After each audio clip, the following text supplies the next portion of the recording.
우리의 삶을 주관하신 하나님, 지난 5일 동안 주님의 사랑과 은혜로 지켜주시고 오늘 심야 기도의 자리에 불러주심을 감사드립니다. 신령과 진정으로 하나님께 드리는 감사 예배가 될 수 있도록 도와주옵소서. 이 시간 주님 전에 나왔지만 참으로 우리들의 모습이 아름답지 못하고 우리의 생각과 손과 발로 지은 모든 죄를 고백할 때 주님 용서하여 주옵소서. 이 시간 성령의 능력으로 우리를 강하게 붙드사 기쁨과 은혜가 충만한 이 저녁 되게 하옵소서. 성락 공동체를 사랑하신 하나님, 오늘 이 저녁이 말씀과 기도와 찬양이 살아있는 예배가 되게 하시며 한 사람 한 사람 예배의 기쁨과 행복을 누리는 시간 되게 하옵소서. 주님의 섭리 가운데 성락 공동체를 부흥 발전케 하심을 감사드립니다. 여러 가지 어려운 여건을 극복하게 하시며 이제 새롭게 도약하는 교회 되게 하옵소서. 외형적으로만 성장할 것이 아니라 주님의 복음을 전파하는 살아있는 교회, 빛과 소금의 역할을 하며 모이게 힘써 사랑과 봉사에 힘쓰는 공동체 되게 하옵소서. 교회 비전의 사명을 감당하기 위해 5월 6일 북미 미션센터 설립을 하게 하심에 감사드립니다. 교회 개척과 원주민 선교와 다음 세대의 글로벌 출구의 문이 열려 주님 나라가 확장하는 데 크게 쓰임받게 하옵소서. 원하지 않은 질병으로 고통받고 있는 환우들을 주님 만져 주시옵소서. 나약해져 있는 마음을 담대하게 하시고 희망과 용기를 잃지 않고 강한 자신감을 주시며 아픈 곳을 성령의 불로 치유하여 주시사 빠른 회복을 주옵소서. 육신의 고통에서 회복되어 기쁨과 행복이 넘치는 감사의 삶이 되게 하옵소서. 우리들의 일터와 직장과 사업장을 축복하여 주시고 좋은 거래처가 생기며 좋은 사람, 좋은 이웃 만나는 복을 허락하여 주옵소서. 대한민국을 사랑하신 하나님, 대통령을 비롯한 국가 지도자들에게 지혜를 허락하시어 경제가 안정되며 사회 질서가 바로 서며 건강한 국가로 성장시켜 주옵소서. 앞으로 있을 남북 정상회담을 간섭하여 주시옵소서. 한반도 비핵화가 이루어지며 회담을 통해 지속적인 평화와 남과 북이 꾸준히 발전의 길로 나아갈 수 있도록 성공적인 정상회담이 되게 하여 주옵소서. 북미 회담과 여러 정상 간의 모임도 주님 붙잡아 주셔서 세계 평화로 이어지게 하옵소서. 성락 공동체 다음 세대를 축복하여 주옵소서. 어려서부터 주님을 인격적 만남을 통해 일평생 동안 믿음 안에서 살아갈 수 있는 초석이 되며 각자에게 주어진 사명과 비전을 발견하여 잘 준비하여 이 나라를 위해, 주님 나라를 위해 크게 쓰임받는 젊은이 되게 하옵소서. 교사들에게도 성령 충만함을 주시어 사명감을 가지고 다음 세대를 살리는 사역을 감당케 하옵소서. 말씀을 전하시는 이정민 목사님을 축복하시고 선포하는 말씀을 권세 있게 하시며 우리 모두에게 은혜가 넘치는 말씀 되게 하옵소서. 말씀을 들음으로 변화받아 나의 삶으로 이어지는 믿음을 주옵소서. 죄와 권세를 깨뜨리시고 부활하신 예수 그리스도 이름으로 기도드리옵나이다.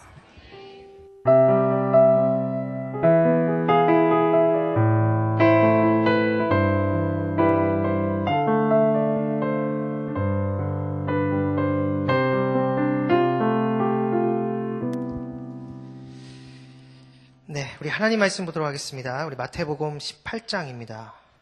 마태복음 18장 12절부터 20절까지 보겠습니다. 마태복음 18장 12절부터 20절까지입니다.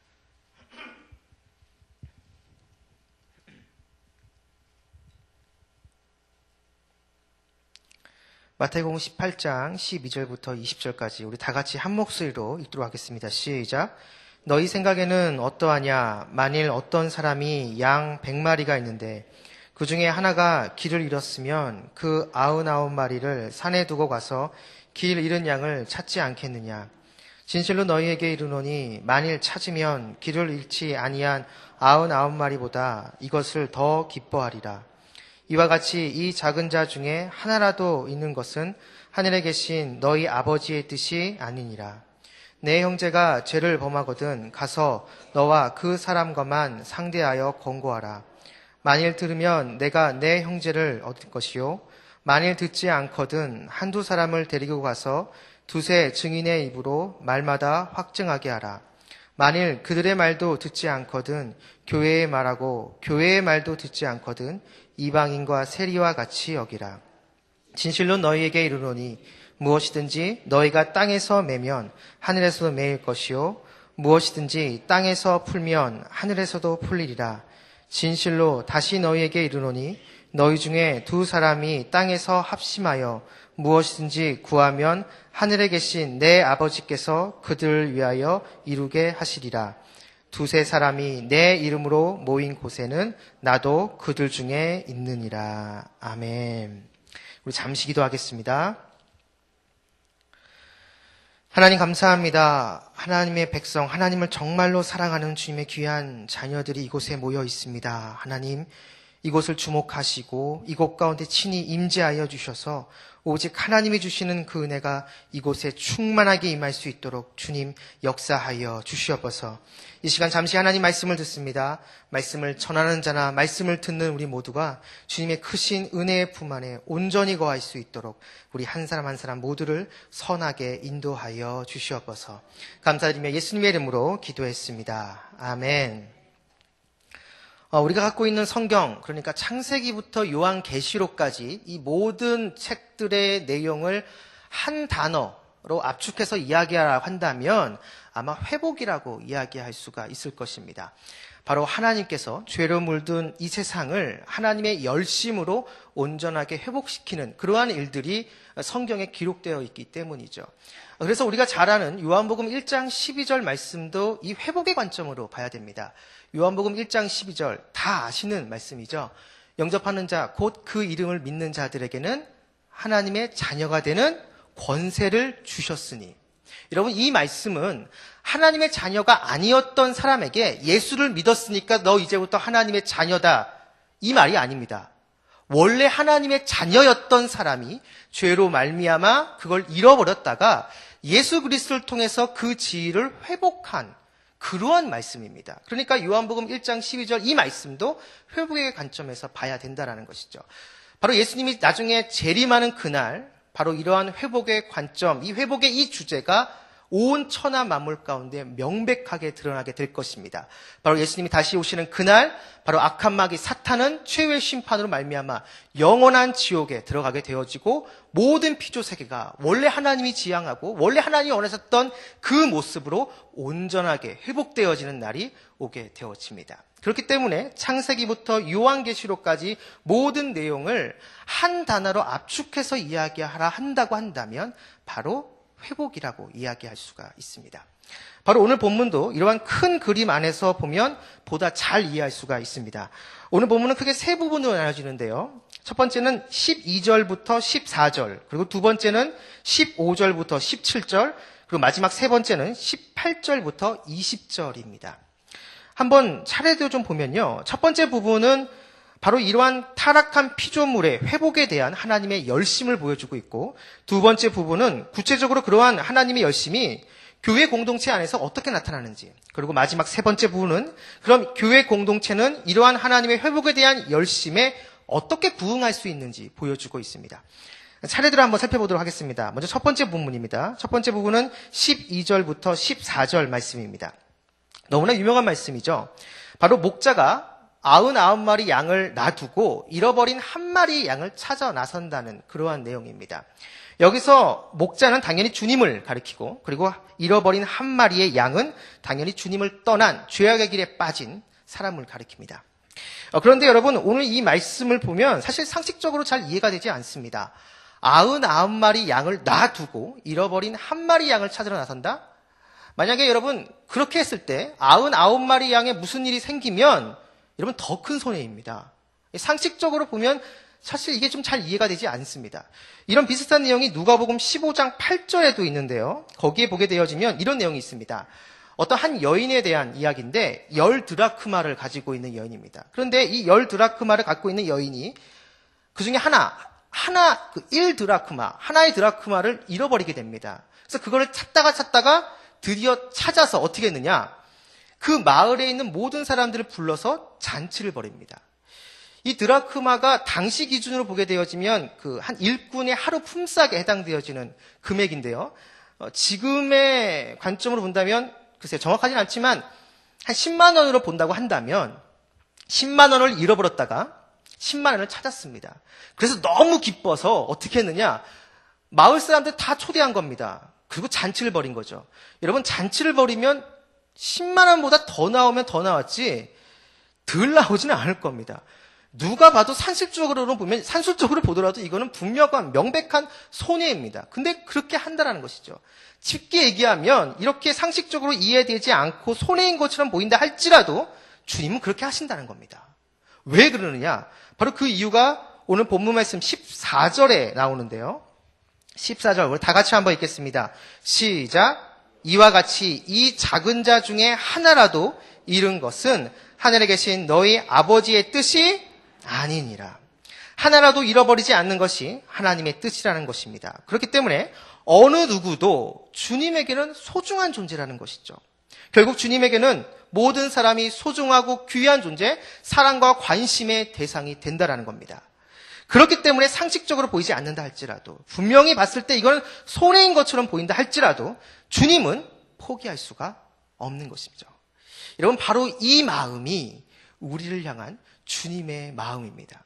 여러분, 우리가 예수님을 믿습니다. 그리고 예수 그리스도 통해서 구원받았습니다. 하지만 여러분, 여전히 우리 안에는 연약함이 있습니다. 그래서 때로는 실수하고 넘어지고 죄악 가운데 빠지는 그러한 모습이 우리 가운데 있다라는 것이죠. 하지만 그럼에도 불구하고 우리 안에 여전히 희망이 있고 소망이 있다라고 이렇게 담대하게 얘기할 수 있는 이유는 바로 우리의 회복을 위해서 우리 주님은 지금도 열심히 일하고 계시다는 것입니다. 바로 우리의 회복을 위한 주님의 그 열심이 오늘도 우리와 함께하고 있다는 것이죠. 바로 이 이유 때문에 여러분, 연약하고 부족하고 정말 주님 앞에 서게 감당할 수 없는 허물 많은 그러한 모습이지만 그럼에도 불구하고 우리 안에 희망이 있고 소망이 있다라고 이야기할 수 있는 이유가 바로 여기에 있습니다. 우리의 회복을 위해서 지금도 열심히 일하고 계시는 주님 때문에 말이죠. 이곳에 계신 여러분 모두는 오늘 이 말씀 기억하시면서 우리의 회복과 우리의 구원을 위해서 우리 하나님은 열심을 가지고 오늘도 우리와 함께하고 있다는 이 사실을 기억하시면서 내가 있는 그 자리에서 힘을 내서 주님께서 나에게 맡겨주신 그 신앙의 여정을 힘있게 걸어가는 저와 여러분 우리 모두가 되기를 주님으로 축복합니다. 자, 두 번째 부분입니다. 두 번째 부분은 15절부터 17절까지입니다. 이 부분은 하나님의 뜻에 어긋나 죄의 길에 빠진 그 사람에게 교회 공동체가 어떻게 해야 되는지를 보여주고 있습니다. 결론부터 이야기하면 3번에 걸쳐서 권면하고 설득합니다. 첫 번째는 그 죄악에 빠진 그 지체에게 개인적으로 만납니다. 개인적으로 만나서 설득하고 권면합니다. 그런데 그 지체가 그걸 거부하고 돌이키지 않는다고 한다면 이번에는 2-3 사람이 하나의 팀을 이루어서 그 지체에게 갑니다. 그리고 설득하고 권면합니다. 만약에 이번에도 그 지체가 돌이키지 않으면 이번에는 교회 공동체의 이야기를 합니다. 그래서 교회 차원에서 그 지체에게 이야기를 하는 것이죠. 그런데 만약 이번에도 그걸 거부하고 돌이키지 않으면 오늘 본문 말씀에 보게 되어지면 세리와 같이 그리고 이방인 같이 여겨라 라고 이렇게 얘기합니다. 여러분, 당시에 세리와 같이 이방인 같이 여기라는 것은 일종의 출교 조치입니다. 그러니까 추방과 같은 건데요. 그만큼 쉽게 얘기하면 하나님 앞에서 교회 공동체에서 떠나게 해라. 바로 그걸 이야기하고 있다라는 것이죠.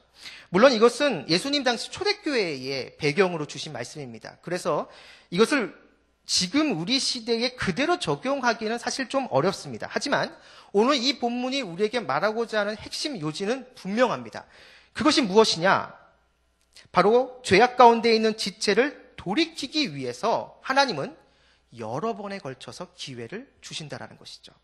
한 번 죄 지었다고 해서 바로 내치시는 것이 아니라 그 지체가 다시 회개하고 돌아올 수 있도록 몇 번에 걸쳐서 하나님은 기회를 주고 있다라는 겁니다. 바로 교회 공동체를 봐서, 교회 공동체를 통해서 말이죠. 앞에서 얘기했던 것처럼 하나님의 열심, 한 사람도 포기할 수 없는 하나님의 그 열심이 바로 교회 공동체를 통해서 그것이 그대로 나타나고 있다라는 겁니다. 그런데 저는 이 부분을 좀 다른 관점에서 보고 싶은데요. 어떤 관점이냐면 바로 하나님을 떠나서 죄악 가운데 있는, 죄악에 빠져 있는 그 사람의 관점에서 좀 봤으면 좋겠습니다. 자, 이 사람에게 있어서 그래도 여전히 희망과 소망이 있다라고 얘기할 수 있는 이유는 바로 그 사람이 돌이킬 수 있도록 하나님이 지금도 계속적으로 일하고 계시고 그 사람의 교회 공동체를 통해서 계속 기회를 주고 있기 때문입니다. 그런데 여러분 보시면 아시겠지만 오늘 본문에는 이 기회가 영원토록 계속되지 않습니다. 오늘 본문에 보게 되어지면 하나님이 이 사람이 돌이킬 수 있도록 교회 공동체를 통해서 몇 번에 걸쳐서 말하고 있지만, 근데 이 사람이 계속적으로 그것을 거부하게 되어지면 결국은 주님 앞에서, 교회 공동체 앞에서 추방당하는 일이 벌어지게 된다는 것이죠. 그렇기 때문에 여러분, 지혜로운 사람은 하나님 앞에서 죄를 짓지 않는 사람이 아닙니다. 아까도 말씀드렸지만 여전히 우리 안에는 연약함이 있습니다. 그래서 실수하고 넘어지고 죄악 가운데 빠질 수 있죠. 근데 진짜 우리가 지혜로운 사람에게 할 수 있는 것은 그 가운데서도 하나님이 우리의 회복을 위해서 오늘도 열심히 일하고 계시기 때문에, 오늘도 강력하게 역사하고 계시기 때문에 주님이 내미시는 그 회복의 손길, 그 회개의 손길을 붙잡고 다시 돌이켜서 회개하는 사람, 자신의 잘못을 깨닫고 즉시 회개하는 사람, 그 사람이 진정으로 지혜 있는 사람이라는 것이죠. 여러분, 성경에도 이런 비슷한 사례가 등장합니다. 바로 아간이 그러한데요. 여러분이 잘 아시는 것처럼 출애굽기에 보게 되어지면 여호수아가 리더가 돼서 이스라엘 백성들이 이제 가나안 땅을 정복하면서 나갑니다. 첫 번째 성은 여리고 성입니다. 정말 거대한 큰 성이죠. 근데 하나님이 역사하심으로 말미암아 그 여리고 성을 점령합니다. 함락시키죠. 그 다음에 만난 성이 어떤 성이었냐면 아이성이었습니다. 근데 여러분, 상대적으로 이 아이성은 여리고성과 비교해서 굉장히 작은 성입니다. 그래서 충분히 너무나 손쉽게 함락할 수 있을 거라고 생각을 했습니다. 그런데 실패하게 되어지죠. 이스라엘 백성들이 패배하게 됩니다. 그 이유가 뭐냐면 아간이라는 사람이 아이성에 있는 시날산의 외투 한 벌, 그리고 은 200세겔, 무게 50세겔이 되는 금덩이 하나를 보고 탐이 나서 그것을 훔쳤기 때문입니다. 바로 아간의 이 범죄로 인해서 아이성에서 패한 것입니다. 그런데 여러분, 여기서 우리가 이 아간이 범죄자로 드러나는 과정을 우리가 좀 주목해 봐야 됩니다. 하나님은 바로 야, 아간이 범죄했다 이렇게 지적하지 않으셨습니다. 여호수아를 통해서 제비를 뽑게 하십니다. 자, 이스라엘은 12지파가 있죠. 12지파가 이름이 적혀있는 제비를 놓고 그 중에 한 지파를 뽑습니다. 한 지파가 뽑혔습니다. 그럼 그 지파 안에는 여러 또 족속들이 있습니다. 그 족속들 이름을 다 적습니다. 그리고 제비를 뽑습니다. 한 족속이 뽑혔습니다. 또 그 족속 안에는 굉장히 많은 성인 남성들이 있겠죠. 그 성인 남성들의 이름을 다 적습니다. 그리고 제비를 뽑습니다. 마지막으로 뽑힌 사람이 바로 아간이었습니다. 그렇게 해서 아간의 범죄가 드러난 것이죠. 근데 여러분, 제가 지금 방금 말씀드렸던 이 과정을 한번 곰곰이 생각해 보시기 바랍니다. 맨 처음에 12지파, 그 중에 족속들, 그 중에 한 성인 남성 한 명. 여러분, 이 모든 과정을 마무리 지으려면 꽤 오랜 시간이 걸릴 것입니다. 다시 말하면, 뒤집어서 얘기한다면 여러분, 범죄한 아간에게는 회개할 수 있는 시간이 있었습니다. 점점점 하나님이 자신을 지목하는 그 손길이 다가온다는 것을 느끼고 아간은 회개할 수 있는 시간이 충분히 있었다라는 것이죠. 그런데 아간은 회개하지 않았습니다. 결국 아간은 하나님 앞에 심판을 받고 죽임을 당하게 됩니다. 여러분, 여기서 우리가 알 수 있는 것이 무엇이냐면 회개에도 때가 있다는 겁니다. 회개라고 하더라도 여러분 아무 때나 할 수 있는 것이 아니라 하나님이 정해주신 때가 있다는 것이죠. 만약에 그때를 거부하고 또 거부하고 그때를 놓치게 되어지면 결국은 하나님의 심판의 대상이 된다라는 것입니다.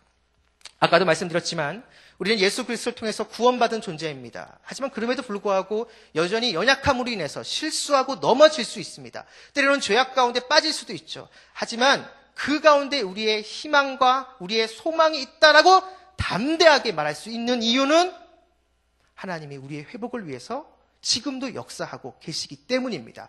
우리에게 회복의 손길, 회개의 손길을 내밀고 계시다라는 것이죠.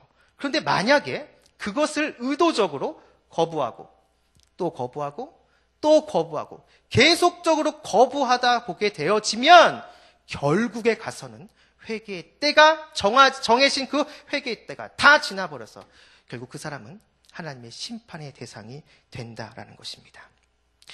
여기 계신 여러분들은 실수하고 넘어졌을 때 나에게 주시는 주님의 말씀으로 즉각적으로 깨닫고 주님의 회복의 손길을 잡고 바로 일어서게 되길 바랍니다.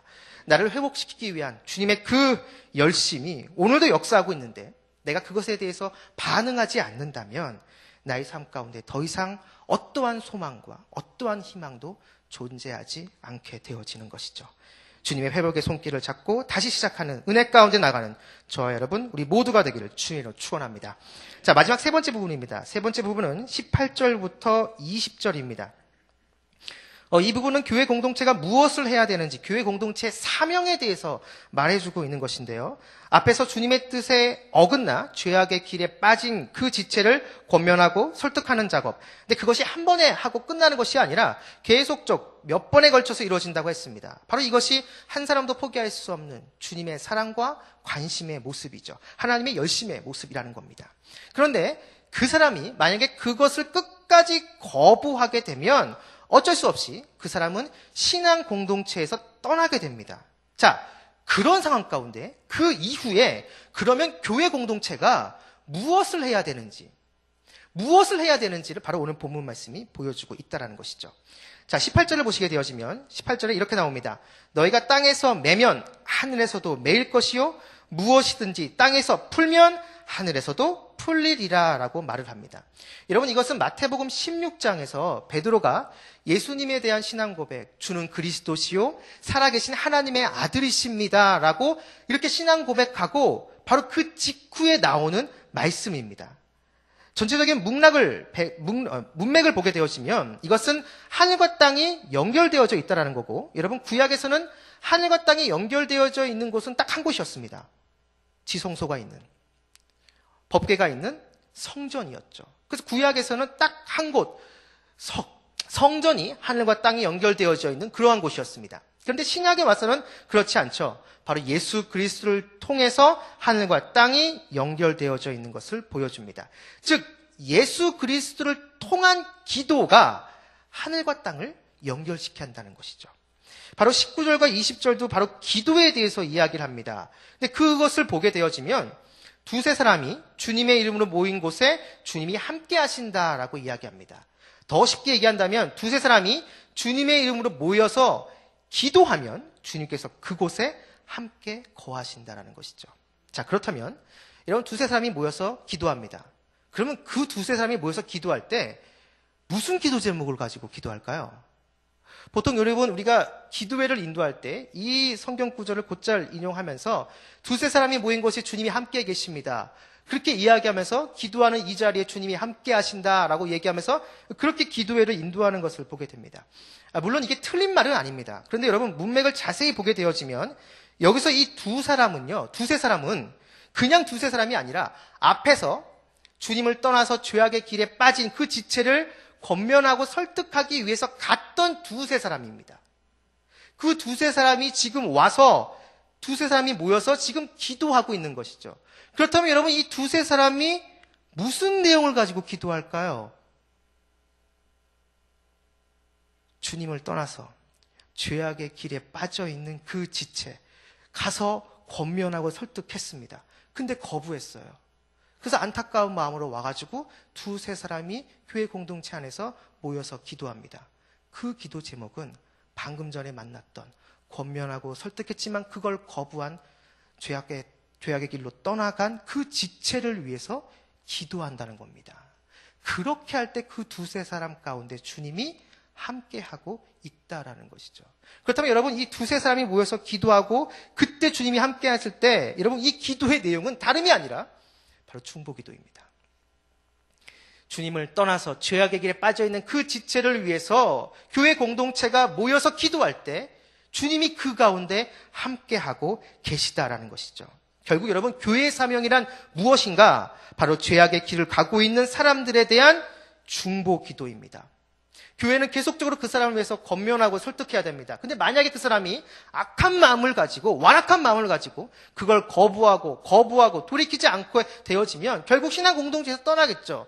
그러면 교회 공동체는 그걸 보고, 떠나간 지체를 보고 떠나갔으니까 포기하자, 이런 모습이 아니라 교회는 할 수 있는 대로 최대한 권면하고 설득하되 그 사람이 그걸 거부하고 떠나갔으면 교회 공동체는 그냥 나 몰라 하는 것이 아니라 그 지체를 위해서 계속적으로 기도해야 된다는 겁니다.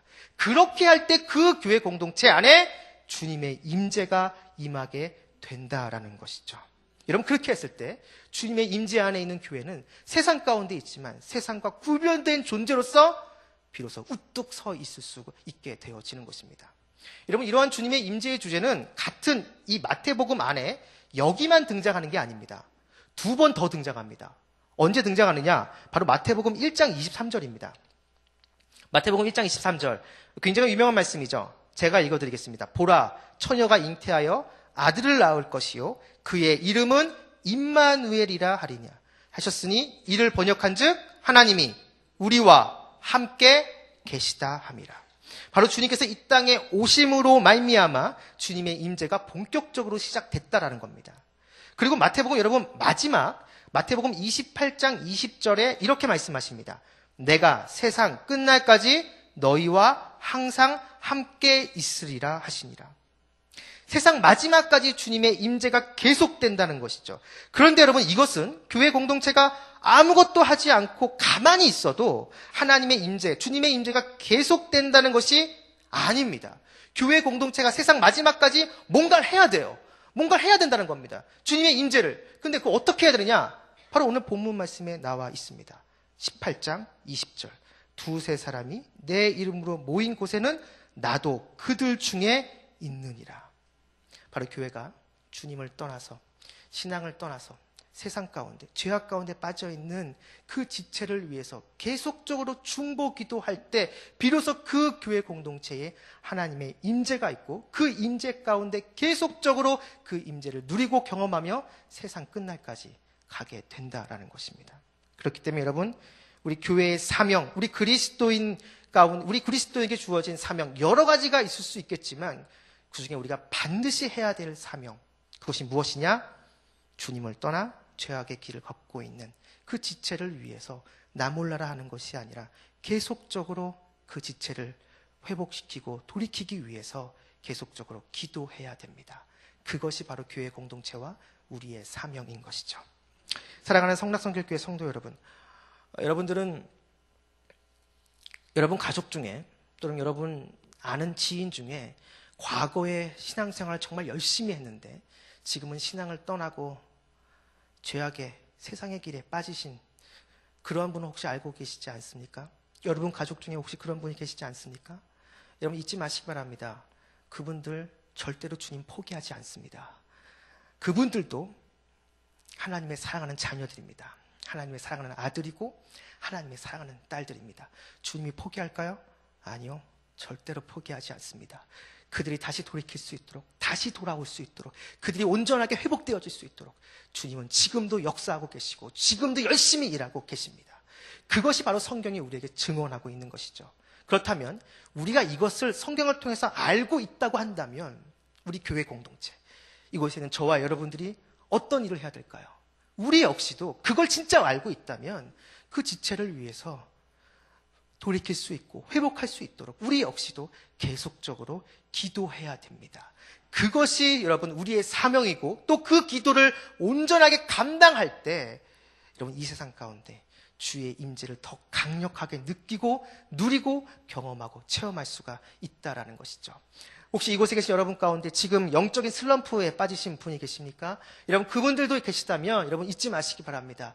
여러분들이 영적인 그 회복과 온전함 되는 것을, 온전케 되는 것, 주님이 가장 관심을 두고 계십니다. 그리고 지금도 찾아와 주셔서 여러분의 그 영적인 회복을 위해서 지금도 손을 내밀고 계십니다.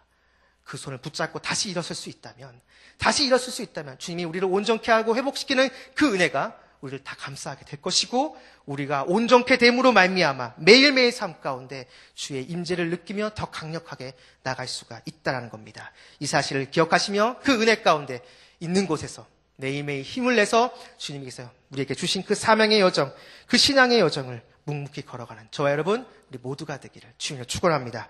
기도하겠습니다. 우리 이 시간 한번 다 같이 기도하겠습니다. 우리 그 들으신 말씀 기억하시면서 이 시간 한꺼번에 놓고 좀 기도하겠는데요. 우리 주변에 주님을 알지 못하는 분이 있거나 신앙을 떠난 분들이 있다면 이 시간 그분들을 위해서 기도하겠습니다. 그들의 회복을 위해 오늘도 일하시는 주님의 열심히 강력하게 역사해달라고, 그리고 그렇게 기도하는 우리 역시도 주님의 임재 가운데 매일매일 강건하고 승리할 수 있게 달라고 기도하겠습니다. 그리고 계속해서 기도할 때 나라와 민족, 우리 한국교회를 위해서 기도하겠습니다. 이 나라 이 민족 하나님께서 국률을 여겨주시고 하나님의 은혜가 이 나라 이 민족 가운데 많은 정치인들, 위정자들 가운데 임하게 해달라고, 이제 곧 있을 우리 남북 정상회담과 북미 정상회담 하나님께서 강권적으로 역사하여 주셔서 선하게 잘 인도해달라고, 또 한국교회 하나님께서 역사해 주셔서 정말로 많은 목회자들과 많은 성도들이 먼저 회개하고 다시 한번 한국교회 가운데 하나님의 은혜의 강물이, 성령의 불이 타오르게 해달라고 이 시간 기도하겠습니다. 그리고 계속해서 우리 성락성결교를 놓고 기도하겠습니다. 담임 목사님, 부교육자분들, 우리 장로님들, 우리 평신도 리더분들 한 분 한 분 주님께서 붙잡아 주시고 함께 하셔서 하나님께서 세워주신 그 자리에서 성령 충만함으로 맡은 바 사명을 잘 감당하게 해달라고, 그리고 모든 교구에 있는 우리 환우분들을 놓고 기도하겠습니다. 한 분 한 분 그분들의 이름을 생각하고 그분들의 얼굴을 떠올리면서 하나님 그분들을 회복시켜 주시옵소서, 그분들을 고쳐주시옵소서. 그래서 그분들이 다시 회복되어져서 이곳에와 우리와 같이 예배드리고 같이 기도할 수 있는 그러한 은혜가 있게 하여 주시옵소서. 기도해 주시고 마지막으로 이 시간 여러분이 가지고 나온 개인의 기도 제목을 놓고 이 시간 주여 한 번 부르짖고 우리 간절히 기도하겠습니다. 주여! 하나님 이 시간 주님만 바라보고 주님만 의지하고 주님만 신뢰하며 하나님 기도하며 간구하며 나아갑니다. 아버지 하나님, 아버지 이 말씀을 붙잡고 이 시간 기도하는 가운데 있사오니 주여, 우리 주변에 아직도 아버지 주님을 알지 못하는 분들이 많이 있고 또 신앙을 떠난 분들이 있습니다. 아버지 하나님 그분들을 긍휼히 여겨주시옵시고 그분들을 불쌍히 여겨주셔서 하나님 주님께서 찾아가시고 그분의 신령한 마음을 어루만져 주시옵시고 그분의 마음의 힘을 다시 한번 활짝 일어서 예수 그리스도의 피로도 그리스도의 십자가가 신겨질 수 있도록 주여 역사하여 주시옵소서. 아버지 함께하여 주시옵소서. 아버지 이 모든 것을 위해서 아버지 우리 역시도 기도하는 중보기도를 쉬는 죄를 범하지 않도록 주여 도와주시옵시고, 부족하고 연약한 모습이 있지만 하나님 기도로서 그분들을 위해 기도하며 간구하며 나아갈 수 있도록 주여 인도하여 주시고 역사하여 주시옵소서. 그래서 아버지 우리 성남성교회에 아버지 우리 이 믿음의 공동체가 아버지 온과 아버지 주님을 떠난 많은 지체들이 정말 하나님께서 역사하신과 우리가 그분들을 위해서 기도하는 그 모든 것을 합력하여서 그분들의 많은 분들이 돌아오는 놀라운 역사가 나타날 수 있도록 주여 역사하여 주시옵소서. 이끌어 주시옵소서. 하나님 한국교회를 놓고 이 시간 기도합니다. 주여 한국교회를 불쌍히 여겨 주시옵소서. 아버지 많은 한국교회가 다시 한번 회복의 물길이 다시 한번 일어날 수 있도록 도와주시옵소서. 강단에서 진리의 말씀이 선포될 수 있도록 도와주시옵시고 모든 교회에서 기도의 불이 활활 타오를 수 있도록 주여 인도하여 주시옵소서. 아버지 나라와 민족으로 이 시간 기도합니다. 주여 이 나라의 민족 순교자의 피가 흐르고 있는 이 나라의 민족입니다. 아버지 이 땅 가운데 주여 강력하게 역사하여 주셔서 오직 하나님의 역사하심과 하나님의 은혜와 하나님의 국률이 흘러넘칠 수 있도록 주여 인도하여 주시옵소서. 대통령을 비롯한 많은 위정자들이 자신의 야망과 욕망을 위해서 이 나라의 민족을 이끌고 나가는 것이 아니라 먼저 경험하게 아버지 하나님의 뜻을 분별하며 다시 한번 국민을 섬기는 마음으로 이 나라의 민족을 잘 끌고 나갈 수 있도록 주여 인도하여 주시옵소서. 아버지 많은 권역들이 준비되어져 있습니다. 남북 정상회담과 북미 정상회담 아버지 그 모든 것들 가운데